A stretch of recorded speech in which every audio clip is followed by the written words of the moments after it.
მოგესალმებით. ქალბატონმა მაიამ ისე ამომწურავად, ისე დაწვრილებით ისაუბრა ამ თემაზე, რომ მე მგონია კითხვა არავის არ დარჩა. ამიტომ იმ საკითხებზე მე არ გავმეორდები, მე მინდა ყურადღება გავამახვილო იმ საკითხებზე, რომელიც აქ წამოიჭრა და ჩვენმა კოლეგებმა ოპოზიციიდან გამოხატეს მოსაზრება. იმისთვის, რომ კარგად გავერკვეთ და წარმოდგენა გქონდეს რაზეა საუბარი, რამოდენიმე წუთი დაუთმობ ანაკლიის სპორტს. რა არის ეს ანაკლიის სპორტი? სხვათა შორის, ანაკლიის სპორტის ექსკლუზივი არავის არ აქვს. ეს ჯერ კიდევ კომუნისტების დროიდან მოდის. მაშინ იყო იქ ცნობილი, რომ იქ შეიძლებოდა დიდი სპორტის გაკეთება, მაგრამ მაშინ არ ჩაიცვალა ეს მიზანშეწონილად. აქ გვეტყვით, რომ საბჭოთა კავშირის დროს შავი ზღვის გარშემო იყო ფოთის და ბათუმის სპორტები, ნოვოროსისკის და უკრაინის სპორტები. აქვე გეტყვით, რომ ფოთიდან და ბათუმიდან 60 მილიონი ტონა ტვირთბრუნვა იყო. წარმოიდგინეთ, ეხლა არის 10 მილიონი. რა მოხდა საბჭოთა კავშირის დაშლის შემდეგ? მე მინდა ამას იმიტომ ვყვები, რომ წარმოდგენა გქონდეს ეხლა სადა ვარ და რას ვფიქრობთ. რა მოხდა საბჭოთა კავშირის დაშლის შემდეგ? ყველა ქვეყანამ დაიწყო თავის თავზე ზრუნვა, რომ რამენერად გადაეწყვიტა თავისი გონოდა პორტი. მაგალითად რუსეთმა, რომელსაც ჰქონდა ნოვოროსისკი და იყო ჩვეულებრივი პორტი, 2005 წელს გავიდა 85 მილიონ ტონაზე, ხოლო ბოლო 15 წელიწადში 18 წელში უკვე 155 მილიონ ტონაზე გავიდა და პრაქტიკულად ერთ-ერთი ყველაზე დიდი პორტია მსოფლიოში. ეს მარტო შავ ზღვაზე და საქართველოს მიმართ არ ყოფილა. იგივე ბალტიის ქვეყნებში, კლაიპედაში და ასე შემდეგ პორტები რომ იყო, რუსეთმა გააკეთა ბალტიის ზღვაზე თავისი პორტები, რომ იქ არ შეეტანა ეს ტვირთი. რაც შეეხება შუა აზიას, შუა აზია მთლიანად პრაქტიკულად გადაერთო ჩინეთზე, ყველაზე მეტი ინვესტიცია ჩინეთი დებს ამ ქვეყნებში, ყველაზე მეტი ვაჭრობა ჩინეთს აქვს და ეს კიდევ უფრო ძლიერდება. ასევე შუა აზიიდან რკინიგზა გავიდა ირანის გავლით ინდოეთის ოკეანეში. მე მინდა ის თქვა, რომ ყოველთვის ცირდებოდა და ეს ბუნებრივი ობიექტური პროცესი იყო. და ამით კიდე რა მინდა რომ თქვა, რომ კიდევაც რომ გაორმაგდეს სომხეთის, აზერბაიჯანის, საქართველოს ეკონომიკა, გახუთმაგდეს, შუა აზიის ტვირთები მოვიზიდოთ, არავითარი პორტი ჩვენ არ გვჭირდება მცირედი მოდერნიზაციის შემდეგ ფოთი და ბათუმი ამას თავისუფლად აუვო. მაგრამშია საქმე.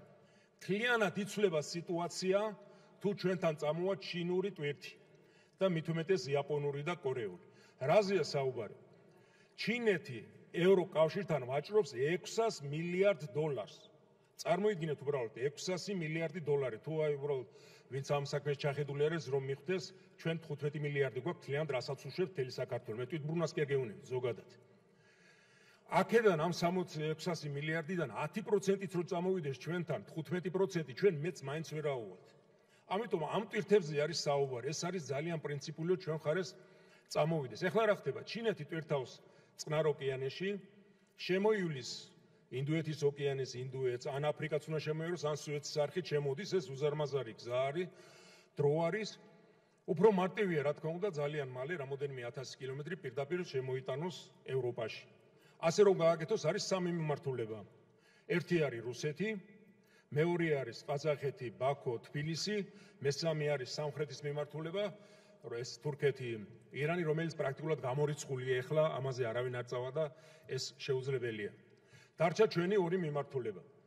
რაც შეეხება რომ პასუხს ვცემ, რომ 10 წელში, 11 წელში როცა იძახოდა სააკაშვილი რომ გავაკეთებ, ეს იყო რა თქმა უნდა утоპია, ვერ გააკეთებდა, თუ გააკეთებდა წაართვენდა ბათუმს და ფოთს პორტებს ტვირთს. რატომ? ჩინეთი იცით, მისი დამოკიდებულება განსხვავებით რუსეთისგან ის არავის არ ედავება და თავის ეკონომიკას არ ვითარებს. რუსეთი ყველას ედავება, ამიტომ არის სულ სანქციებში და ეხლაც ნოლი აქვს ეკონომიკური ზრდა. ჩინეთს კიდევ ამ ბოლო მონაცემებით 13-იც ჰქონდა 12-იც, ახლა აქვს 7, უკვე გადავიდა მეორე ადგილზე. თუ გავითვალისწინებთ იმას, რა აქვს ამერიკას და რა აქვს ჩინეთს, რაღაც წლების შემდეგ თუ არაფერი შეიცვალა, შეიძლება იმასაც დაეწიოს და ასე შემდეგ.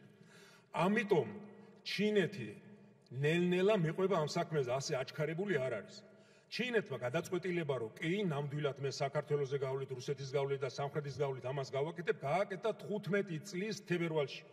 როდესაც პოლიტბიურო მიიღო გადაწყვეტილება, ეს არის მთავარი ორგანო, რომ გამოყო 40 მილიარდი დოლარი ამ ინფრასტრუქტურის შესაქმნელად და ასევე გამოაცხადა მზაობა, რომ ყველა ქვეყანას დავეხმარები და მივხედავ ამ თემას. ამიტომ იყო რომ ჩვენ დელეგაციებსაც ასე კარგად იღებენ და ბევრი გვერდზე დგომა აქვს. მაგრამ ისე სწრაფად არ წავიდეს საქმე, როგორც ჩვენ გვინდა, როგორც გითხარით, ის ნელ-ნელა მიუყვება ამ თემას, ამიტომ ჯერჯერობით ძირითადი ტვირთები მიდის რუსეთს. ამიტომ ჩვენთვის ძალიან მნიშვნელოვანი არის ეს ტვირთები წამოვიღოთ ჩვენსკენ. ამაში რა თქმა უნდა თუ ჩინელები ჩაერევიან, ეს იქნება იდეალური, ან ყოველ შემთხვევაში ამერიკელები, რომელსაც ყველგან მიუწვდებათ ხელი და ძლიერი ოპერატორები ეყოლებათ. ახლა კონკრეტულად რა შეეხება ამ კონსორციუმის შესახებ. მე მინდა რომ ჩავეტიო და დრო მეყოს. ესე იგი, საქმე ის არის, რომ 14 წელში ღარიბაშვილის დროს დაიწყო ეს თემა, გაგრძელდა კვირიკაშვილის დროს, მე აღარ მოყვები, რაც ქალბატონმა მაიამ ბრძანა. მე ეხლაც ხარს უჭერ, რადგან ქართველები არიან ჩართული, რადგან ჩვენები არიან ჩართული, რომ ისინი გავიდონ და მათმა გააკეთონ ეს საქმე და ყველანაირად ხელი შეუწყოთ. კიდევ ერთხელ ვიმეორებ, რომ გაუგებრობა არ იყოს, მე პირადად და დარწმუნებული ვარ ყველა ჩვენგანი ამას ხარს უჭერთ. მაგრამ ისეთი პირობები, რაც აქ ითქვა, ეს არის კატეგორიულად მიუღებელი. რა არის მიუღებელი? ესე იგი, გამიკვირდა სხვათა შორის, რომ მე როდესაც ბიუჯეტს ვიცავდი 2 წლის წინ 60 მილიონი იყო ჩადებული მიწების გამოსყიდვაზე. მიწების გამოსყიდვაზე და ნაციონალურმა მოძრაობამაც და ევროპულმა საქართველოს კინაღა მონკლეს რას ქვიაო სახელმწიფო ერევა მაგ საქმეს შვედა. ახლა გვეუბნებიან, რომ რატო გარანტიას არ აძლევს. მე ახლავე გეტყვით, რომ 90-იანი წლების შემდეგ სახელმწიფოს კომერციული ობიექტისთვის არ მიუცია არავითარი გარანტია. ასეთი არ ყოფილა არც ნაციონალური მოძრაობის დროს, რომლებიც ახლა ეთქვენ რომ მიეცითო და არ ჩვენ დროს. ეს არის საერთოდ მიუღებელი. უფრო მეცაც გეტყვით, ამას არ დაეთანხმება სავალუტო ფონდი, ისევე როგორც შენიშვნა მოგცა ნესკრასთან დაკავშირებით და ქარის ელექტროსადგურებთან დაკავშირებით, რომ ჩვენ ასეთი ვალდებულებები ევიღოთ, რომ მერე შემდეგ სახელმწიფოს კისერზე დაადგეს. ამიტომ მე უბრუნდები ისევე იმ თემას, რომ თუ რამე შეიძლება, ყველაფერი უნდა გავაკეთოთ, მივეხმაროთ, იქნება მოვაზიდიოთ ეს თანხები, იქნება ნახონ ჩინეთში ან ამერიკაში უფრო ძლიერი მოკავშირეები, რომ ამ კონსორციუმმა გააკეთოს. იმიტომ რომ თუ ამან არ გააკეთა, მაშინ ამაში დაიკარგება დრო, ამაზე დაიკარგება ენერგია და ყველაფერი. თუმცა პირდაპირ გეუბნებით, რომ ანაგლის სპორტი გაკეთდება ყველა ვარიანტში. მიუხედავად იმისა, რომ შევარდნაძის დროს არეულობა იყო, ის ნავთობსადენი გავიდა მაინც, იმიტომ რომ ის იყო ყველას ინტერესი. ეხლაც ეს არის ყველას ინტერესი და ეს გაკეთდება ყველა შემთხვევაში. თუ სამწუხაროდ კონსორციუმმა ვერ გააკეთა ეს, მაშინ თავისუფლად შეუძლია სახელმწიფოს გააკეთოს 600 მილიონი არაფერი არ არის სახელმწიფოსთვის, ჩვენ ყოველ წელიწადს 2 მილიარდზე დოლარზე მეც ვიღებთ თანხას და მილიარდზე მეც ვისტურებთ. ოღონდ ეს თანხები ხმარდება კონკრეტულად სახელმწიფო ინტერესებს, ინფრასტრუქტურულ პროექტებს. ამიტომ თუ სამწუხაროდ ასეთი არ მოხდა, არაფერი აქ საგანგაშო არ იქნება. მაგრამ მე მაინც იმედი მაქვს, რომ ეს საკითხი ამ კუთხით გადაწყდება. რაც შეეხება TBC ბანკთან, არ შემიძლია რო არ თქვა, რამდენჯერ უნდა გავიმეოროთ ერთი და იგივე. აქ ბრძანეს, რომ რამდენიც არ უნდა ვილაპარაკოთ, მაინც TBC ბანკს შეეხებაო. არ შეეხება ბატონებო. TBC ბანკთან რა შეკითხვაც ჰქონდა ეროვნულ ბანკს, იმ შეკითხვებზე პასუხი მიიღო TBC ბანკიდან, გადაიხადა გადასახდელი, გააკეთა საკადრო ცვლილებები და თემა ამოიწურა, ეს გააკეთა ორივემ განცხადება. თუ პროკურატურის საქმესაც ნახავთ, იქ TBC ბანკის საერთოდ არ ფიგურირებს. ეს ეხება პიროვნებებს და იმაშიდაც დარწმუნებული ვარ და მოხარული ვიქნები, თუ ძალიან მალე დამთავრდება, ეს მართლაც არ უწყობს ხელს ამ საქმის წინსვლას. რა შეეხება ივანიშვილი ხაზარაძე დაპირისპირება, მე ძალიან კარგად მახსოვს ხოლმე ყველაფერი, არ ვიცი, კოლეგებს ზოგიერთებს ავიწყდებათ, მაგრამ რა ყველა გამოსულა ძალიან კარგად მახსოვს. რამოდენიმე წლის წინ ერთი ამბავი ყვატეხილო, ივანიშვილი და ხაზარაძე ოლიგარქი ანგრევს ქვეყანასო და ყველაფერი წაიღესო და ეხლა თურმე ეს საკითხი აღარ არის და პირიქით ერთმანეთს ებრძვიან. ბიძინა ივანიშვილს, ბატონ ბიძინას ეს რო დომოდა 12 წელში ვინ უშლიდა, ტაშს არ დაუკრავდნენ, 13 წელში ვინ უშლიდა, 14-ში და უფრო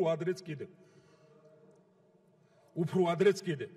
ამიტომ მეც აღარ გავაგრძელებ, მინდა ერთი თქვა, რომ ძალიან კარგი იქნება თუ ის კონსორციუმი, რომელიც არის შექმნილი, გააგრძელებს და შეძლებს, ყველანაირად ხელი უნდა შეუწყოთ, მაგრამ ნურავის ნუ ექნება ილუზია, რომ ამ სპორტს რაიმე საფრთხე ზოგადად შეექმნება. რა თქმა უნდა, ეს სპორტი აუცილებლად აშენდება და გაკეთდება. ეს არის ქართული იდეა და ეს საქმე აუცილებლად უნდა გაკეთდეს. დიდი მადლობა. ბატონ არჩილ თალაკვაძეს ვთხოვთ უმრავლესობის სახელით.